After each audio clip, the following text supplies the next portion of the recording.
Good morning dear students. आज हम कक्षा 10 विषय हिंदी व्याकरण का लेखन पाठ के अंतर्गत सूचना लेखन को पढ़ेंगे। आइए हम जानते हैं सबसे पहले कि सूचना लेखन होता है क्या, फिर उसके बारे में विस्तृत जानकारी प्राप्त करेंगे। उसके बाद इसके लिखने का तरीका, इसका ढंग जानने का प्रयास करेंगे, जो निम्नलिखित बिंदुओं पर आधारित होगा। कौन कौन सी बातें होगी जो सूचना लेखन करने के लिए हमारे लिए सहायक बनेगी। आइए सबसे पहले हम जानते हैं कि सूचना लेखन होता है क्या। आपने आमतौर पर स्कूल के अंतर्गत अपना एक सूचना पट देखा होगा। उस सूचना पट पर अनेक प्रकार की जानकारी देखी होगी। तो देखिए, जो जानकारी आपको सार्वजनिक तौर पर बताने के लिए जो लिखी जाती है वही सूचना लेखन कहलाता है। आइए उन बातों को मद्देनजर रखते हुए हमारी परीक्षा में जो सूचना लेखन का बिल्कुल टॉपिक दिया गया है और परीक्षा के अंदर इसके बारे में क्वेश्चन तो पूछा जाता है, तो इसलिए हमारे लिए बहुत ही महत्वपूर्ण बन जाता है कि परीक्षा से रिलेटेड ये हमारा टॉपिक है। तो आइए हम जानते हैं कि सूचना लेखन को कैसे लिखें और इसमें किन किन बातों को ध्यान रखें। सूचना लेखन हमने सामान्यतः देखा है कि हमारे विद्यालय के सूचना पट पर लिखी होती है और उन सूचनाओं को हम पढ़ते हैं और फिर हमें सब पता चलता है कि स्कूल के अंदर क्या क्या प्रोग्राम है, क्या प्रोग्राम होने वाला है और क्या होगा, और इस प्रकार की सारी डिटेल्स हमें इस सूचना पट के माध्यम से मिल जाती है। अब देखिए, सूचना पट के ऊपर जो भी सूचना लिखी जाती है वो हमारी जानकारी बतलाती है। तो कहा जाता है कि जब कोई भी विषय वस्तु को व्यक्तिगत या सार्वजनिक तौर पर बतलाने के लिए जो बातें बताई जाती है वे सारी सूचनाएं कहलाती हैं। उन सूचनाओं को यदि हम लिखित रूप में ले रहे हैं तो वे सारी लेखन का रूप धारण कर लेती हैं। अब देखिए, हमने देखा होगा कि जब भी कोई भी समारोह होता है, प्रतियोगिताएं होती है या कोई कार्यक्रम होता है, तो उस समय हमें विभिन्न प्रकार की बहुत सारी डिटेल्स के तौर पर वहां कुछ सूचनाएं लिखी होती है। अब देखिए, वो जानकारी हमें कैसे पता चलता है, तो उस सूचना के माध्यम से पता चलता है कि भाई जाते हैं और जो लिखित रूप में तो पढ़कर हम सारे उस कार्यक्रम को पहचान लेते हैं, किस कार्यक्रम किस प्रकार से रहेगा। कहते हैं कि सूचनाएं अनेक प्रकार की हो सकती हैं। जैसे कोई कार्यालय से रिलेटेड हो, ऑफिशियल हो तो ऑफिशियल सूचनाएं भी हो सकती हैं, सरकारी भी हो सकती हैं, प्राइवेट भी हो सकती हैं, विद्यालय की हो सकती है, संस्था की हो सकती है, और अनेक प्रकार के जब इसके अलग अलग प्रकार है तो उस प्रकार की सूचनाएं तैयार करके बतलाते हैं। लेकिन सामान्य तौर पर सूचना हमेशा हमें नई जानकारी को बताने का प्रयास करते हैं। जैसे एग्जाम्पल के तौर पर कहा गया है कि कोई भी खोना है, खोया गया है, गुम हो गया तो उसके बारे में सूचना दे सकते हैं। कोई न मिल गया है तो उसके बारे में सूचना दे सकते हैं। इस प्रकार से संपत्ति के बारे में मालिकाना हक बंटवारा है, इसके बारे में भी हम सूचना लिख सकते हैं। फिर देखिए, भर्ती बोर्ड जो भी आती है, वैकेंसी आती है लोगों को सर्विस करने के लिए, नौकरी करने के लिए, तो वो भी एक सूचना के माध्यम से आती है। इसी प्रकार से सरकारी, निजी अनेक प्रकार की सूचनाएं हमारे सामने आती हैं। आइए अब हम जानते हैं कि किस प्रकार की सूचनाएं हमारी परीक्षा की दृष्टि से महत्वपूर्ण होती हैं और हमें किस प्रकार से सूचना को लिखना चाहिए। तो देखिए, आगे हम विभिन्न प्रकार के बिंदु बारे उनको समझने का प्रयास करें। उसको समझने के उपरांत हम जानेंगे कि हमारे सामने कोई भी ऐसी सूचना आ जाए तो सूचना को बढ़िया तरीके से लिख सकते हैं। तो देखिए, सूचनाएं, ये सारी सूचनाएं हमें सारी नई बातों को बतलाने का प्रयास करते हैं। इसी के आधार पर हम आगे बिंदु पर जानने का प्रयास करते हैं। सबसे पहले हम जानते हैं कि सूचना क्या है। तो कहा गया कि व्यक्तिगत या सामूहिक लाभ की जानकारी को उस व्यक्ति या समूह तक पहुंचाने को ही सूचना कहलाते हैं, या जिसे आप मैसेज भी कहते हैं, एक तरह इंफॉर्मेशन भी कहते हैं। अब देखिए, तो कहा गया कि कोई भी व्यक्तिगत है, व्यक्ति विशेष को जिसे कहा गया है, या कोई सार्वजनिक तौर पर पब्लिकली है, उन तक जो कोई बातें हैं जो सबको लाभ मिल सके, ऐसी बात उन तक पहुंचाना है, तो सारी की सारी बातें होगी, वो सारी की सारी सूचना की श्रेणी की बातें कहलाती है, इसीलिए उसको सूचना कहते हैं। अब देखिए, ये तो हमारी सूचना होगी। अब देखिए, हमारे सामने सूचना का विषय होता है, उसको जानने का प्रयास करें। कहते हैं कि सूचना का जो विषय होता है उसमें देखिए सूचना किस प्रकार की होती है, इसे कह सकते हैं इस प्रकार से। तो देखिए, जिसमें एक सुझाव हो सकता है, सुझाव के तौर पर सूचना के तौर पर बता सकते हैं। किसी कार्यक्रम हो उसके लिए सुझाव मांगते हैं तो उसके लिए सूचना देते हैं कि निम्नलिखित कार्यक्रम आयोजित किया जा रहा है, उसके लिए निम्नलिखित प्रबुद्ध व्यक्तियों द्वारा सुझाव आमंत्रित किया जाता है। तो उसके लिए भी एक सूचना हो सकती है, आग्रह के लिए भी हो सकती है कि देखिए कोई निर्णय लेना हो तो उसके लिए भी एक विषय के तौर पर पूछा जा सकता है। कहते हैं कि जो भी बातें अभी तक को सार्वजनिक तौर पर नहीं हो पाई होती है तो देखिए उसकी जानकारी सूचना के माध्यम से बतलाई जाती है, क्योंकि यदि कोई इंडिविजुअल बात है और उसको अधिक पब्लिक में बताना है तो वहां सूचना ही काम करेगा। एक से अधिक लोगों को जानकारी पहुंचाने का कार्य करता है सूचना। जब उस विषय वस्तु को सार्वजनिक की जाती है, सभी लोगों को पता चलता है, सभी को लाभ मिलने वाला होता है, तो एक तरह की सूचना कहलाती है। आइए हम जानते हैं कि सूचना किस प्रकार से दी जाती है और कितने प्रकार की, यह सूचना की विधियां हैं। सूचना की सामान्यतः दो विधियां हैं। एक तो पहली तो मौखिक है, हम किसी को सार्वजनिक तौर पर लोगों के सामने अपने संबोधन के माध्यम से, भाषण के माध्यम से, अपने द्वारा कहे के माध्यम से कह लेते हैं, तो वो एक तरह की मौखिक सूचना होगी। हमें कोई कार्यक्रम का आयोजन करना है या प्रोग्राम करना है या किसी बात को लेकर कुछ कार्यक्रम आयोजित कर उसके लिए सुझाव आमंत्रित करने हैं, तो हम किसी को सार्वजनिक तौर पर सभी लोगों के समूह के तौर पर मुंह से कह लेते हैं, जिसमें कोई लिखित लेखन नहीं होता, सिर्फ मुंह से उनको कहते हैं, ऑरली कहते हैं, तो वहां पर मौखिक सूचना कहलाती है। दूसरी जो सूचना की विधि है, तरीका है, दूसरा लिखित है। हम सार्वजनिक तौर पर लिखित रूप में लिख लेते हैं। जो भी संस्था जारी करती है, जो भी कंपनी जारी करती है, वो पूरा एक लिखित रूप बना देती है और लिखित बनाने के बाद वो पैम्पलेट के माध्यम से, न्यूज़पेपर के माध्यम से, इलेक्ट्रॉनिक के माध्यम से, कैसे भी हो, सोशल मीडिया के माध्यम से उस सूचना को अधिक से अधिक लोगों को प्रचारित करने का भी, लेकिन उसका जो रूप होता है वो बिल्कुल लिखित होता है। जो ऐसी लेखन शैली के द्वारा जो भी सूचना लोगों तक या सार्वजनिक हित को पहुंचाने के लिए पहुंचा जाती है तो वो हमारा लिखित कहलाता है। तो देखिए सूचना की विधि पहली है तो मौखिक है, दूसरी है लिखित विधि है। यानी दो तरीके से लोगों तक सूचनाएं पहुंचाई जा सकती है, या तो मौखिक के द्वारा पहुंचाई जा सकती है या रिटर्न के रूप में लिखकर जो बनाते हैं वो करते हैं। तो परीक्षा के अंदर हमारे सामने जो सूचना लेखन आएगा वो बिल्कुल लेखन रूप होगा, हम मौखिक रूप में नहीं है कि परीक्षा में हमें आपको रिटर्न करना पड़ेगा, लिखना पड़ेगा, इसीलिए लिखित रूप को जानना आपसे। अब लिखित रूप के तरीके होंगे, ये किस तरीके से लिखा जाए, किन किन बातों के अंदर, वो आगे से आगे हम क्रमबद्ध तरीके से जानने का प्रयास करें। आइए अब हम उससे रिलेटेड कुछ बातों को जानने का प्रयास करते हैं कि सूचना को के लिए क्या क्या आवश्यक है, सूचना के किस प्रकार की होती है, सूचना के लिए किन किन नियमों को ज्ञान होना आवश्यक है जिससे हमारी सूचना अच्छी बन जाए। कहते हैं कि सूचना के लिए जो आवश्यक बातें वो मोटे तौर पर 2-3-4 बातें जिनको बिल्कुल मद्देनजर रखना चाहिए। क्या है? सबसे पहले है कि जब सूचना लिखें तो आप जितना परीक्षा में पूछा जाता है उसके आधार पर शब्दों का प्रयोग करना चाहिए। इससे क्या है, कम से कम शब्दों का प्रयोग करना चाहिए, जो सटीक शब्द हो, जो से रिलेटेड हो और से जिन शब्दों का उपयोग हो उन्हीं शब्दों का प्रयोग करना चाहिए। इससे क्या है, कम से कम शब्दों का प्रयोग करना चाहिए। फिर दूसरा बिंदु देखिए, जब यह सूचना लेखन लिखें तो उसमें वाक्य का बिल्कुल क्रमबद्ध तरीका सही होना चाहिए। प्रत्येक वाक्य दूसरे वाक्य से उसका रिलेटेड हो, अनाप शनाप बातें लिखने वाले वाक्य को लिखने की आवश्यकता नहीं। जिस सूचना के लिए अति आवश्यक हो उन्हीं वाक्यों का प्रयोग करना चाहिए, वही सेंटेंस लिखना चाहिए।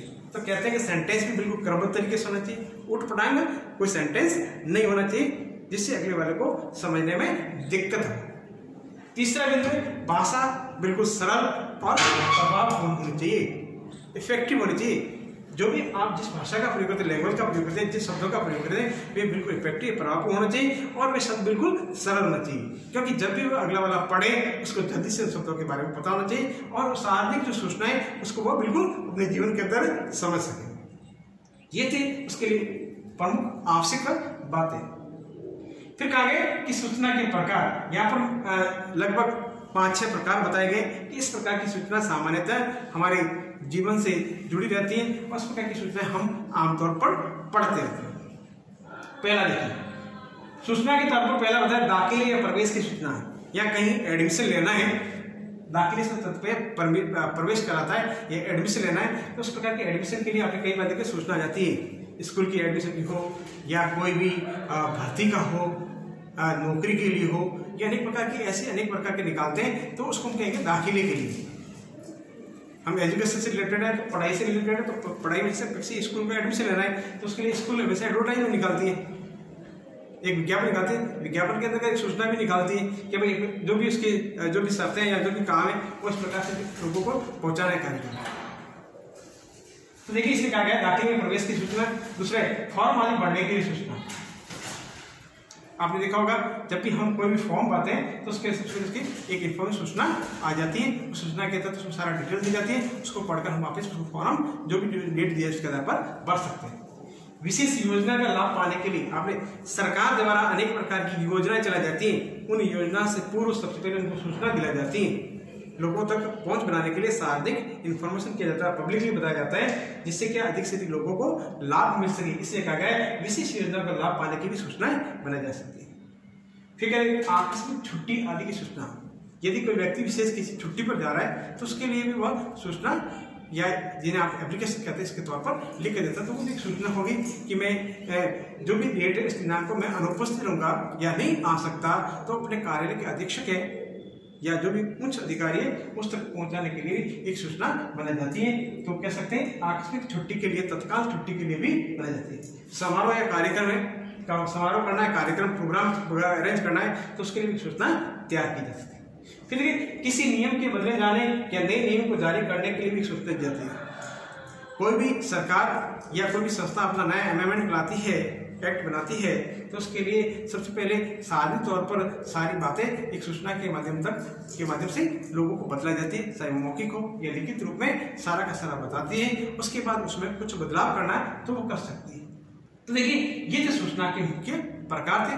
अब हम देखते हैं सूचना की जो मुख्य जो बातें हैं जिनके होना अति आवश्यक है, उन्हीं के आधार पर बहुत ही बढ़िया तरीके से सूचना तैयार की जाती है। उनको आगे बिंदु को देखने का प्रयास करते हैं।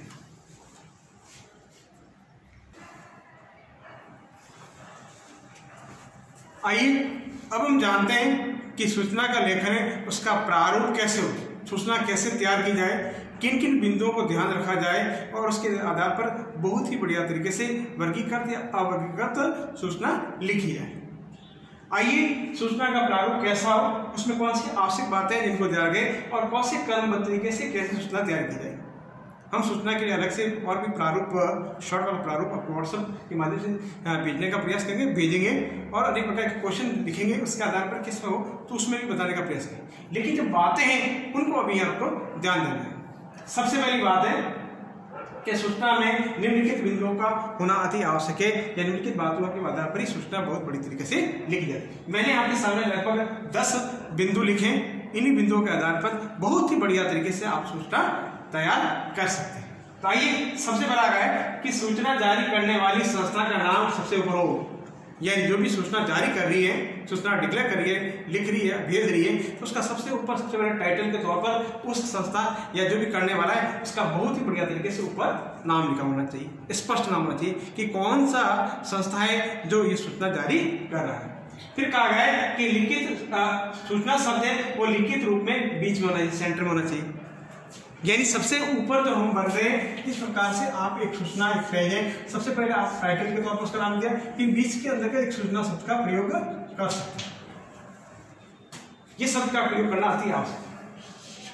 अब देखिए फिर कहा गया है सूचना पाने वाले व्यक्ति, समूह या वर्ग, माने जिस किसी के लिए सूचना दे रहे हैं उसको बाई तरफ अवसर चाहिए। जैसे हमने लिखा क्लास 10th के लिए, जो 10th शब्द है कि कक्षा 10 के लिए, कक्षा 10 के लिए या सभी के लिए या कक्षा वर्ग कह सकते हैं, कक्षा 6 से लेकर 10 वर्ग के लिए, यानी जो भी शब्द का प्रयोग करना है इस तरह आप प्रयोग कर सकते हैं। फिर कहा गया है कि सूचना के विषय का उल्लेख शीर्षक के रूप में एक पंक्ति में चाहिए, यानी जिससे रिलेटेड है जो सूचना आप करें। जैसे स्कूल के अंतर्गत एग्जाम्पल दोगे कि स्कूल के अंदर आंखों के चेकिंग के लिए आप एक कैंप का आयोजन करें, उसके लिए आप बच्चों को सूचना दे रहे हैं। या हम कह सकते हैं खेल के मैदान में कोई भी आप एक खेल रख रहे हैं, जैसे क्रिकेट का खेल, फुटबॉल का खेल रख रहे हैं, तो देखिए बच्चों को उसमें पार्टिसिपेट करने के लिए सूचना लिख रहे हैं तो आपको लिखना पड़ेगा। उसके लिए आपको एक टाइटल के तौर पर एक शीर्षक बनाना पड़ेगा कि नेत्र जांच के लिए शिविर हेतु सूचना कह सकते हैं, या खेल फुटबॉल प्रतियोगिता की सूचना, क्रिकेट प्रतियोगिता की सूचना। इस प्रकार से आपको एक टाइटल बनाना पड़ेगा जो भी आप सूचना करें, जिससे क्या उस टाइटल को देखते ही अगले वाला जो पढ़ने वाला उसको समझ में जाए कि इससे रिलेटेड है। इसीलिए कहा गया सूचना पाने वाले व्यक्ति के समूह के रूप में कहा गया। फिर देखिए ये सूचना के विषय में शीर्षक के रूप में एक पंक्ति में होना चाहिए। फिर देखिए इसके ऊपर में क्या कहा गया कि सूचना पाने वाले व्यक्ति विशेष समूह के वर्ग विशेष क्षेत्र विशेष का उल्लेख भी करना चाहिए, जैसा कि मैंने आपको बता दिया। फिर देखिए नंबर बिंदु संख्या 5 है कि सूचना का विषय संक्षेप में हो, शॉर्ट हो, सरल किंतु प्रभावपूर्ण भाषा हो। ये सूचना का जो सब्जेक्ट लिख रहे हैं आप उसके बारे में डिटेल्स लिख रहे हैं, शॉर्ट एंड स्वीट भाषा में लिखना चाहिए। आलतू फालतू अनाप शनाप बढ़ा चढ़ा के नहीं लिखना चाहिए। जो जिससे रिलेटेड सूचना है उसकी सूचना के संबंधित लेना, यानी समय लिख दिया उसका निर्धारित समय, वो किससे रिलेटेड है, उसमें कौन कौन आ रहे हैं, क्या कर रहे हैं, कौन भाग ले रहा है या वो लिख रहा है, यानी उससे रिलेटेड जो बातें मुख्य बातों का ही अंश लिखना चाहिए। इसीलिए कहा गया है कि सूचना का विषय संक्षिप्त में शॉर्ट एंड स्वीट में होना चाहिए, उसमें प्रभाव बातें होनी चाहिए, आलतू या अनाप शनाप बातें नहीं लिखनी चाहिए।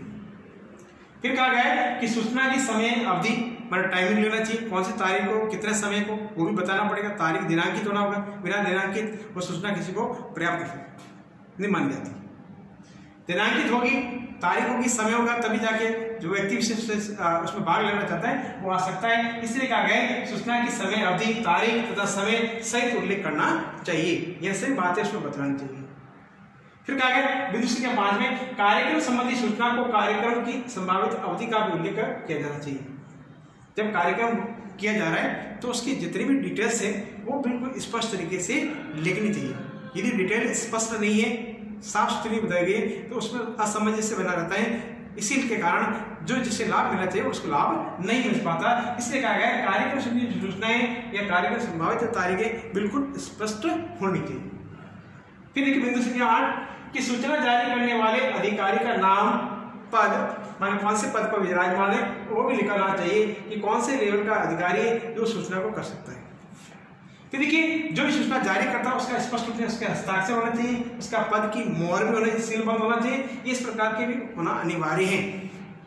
सूचना जारी करता है उसकी सील नहीं है, साइन नहीं है, उसका नाम स्पष्ट नहीं है तो सूचना अगला वाला व्यक्ति जो पढ़ रहा है वो बिल्कुल असमंजस्य में पड़ जाता है कि ये जो सूचना कहीं फेक तो नहीं है, गलत सूचना तो नहीं है। इस कारण से उसको सही निर्धारित करने के लिए उस व्यक्ति जिस व्यक्ति विशेष के द्वारा जिस पद पर निर्धारित अधिकारी उसका पद नाम और उसकी मोहर होना अति आवश्यक है, उसको भी लिखना चाहिए। बिंदु संख्या 9 में कहा गया कि सूचना जारी करने की तिथि आवश्यक रूप से लिखनी चाहिए, माने दिनांकित नहीं। जो सूचना जारी होगी उसकी तारीख भी दिनांकित होना चाहिए। आगे की फ्रंट में आप यह दिनांकित करें या जहां पर भी आपका बॉक्स बनता है वहां पर उसको दिनांकित करना अनिवार्य है। फिर देखिए लास्ट का है कि सार्वजनिक सूचनाओं में आदेशानुसार लिखकर भी अधिकारी का पद, नाम और लिख दिया जाता है। जैसे एग्जाम्पल के तौर पर किया जाता है प्रधानाचार्य, आदेशानुसार जिला कलेक्टर, आदेशानुसार उपखंड अधिकारी या अन्य जो अधिशासी अधिकारी, इस जिस जो भी पदनाम अधिकारी इसके नाम से लिखा जाता है, आदेश अनुसार भी लिखा जा सकता है। तो देखिए मैंने आपको लगभग 1 से लगाकर 10 बिंदु थे जो हमें एक सार्वजनिक रूप से बढ़िया सी सूचना तैयार करने के लिए ये बिंदु हैं। इन बिंदुओं के आधार पर ही हम बहुत ही बढ़िया तरीके से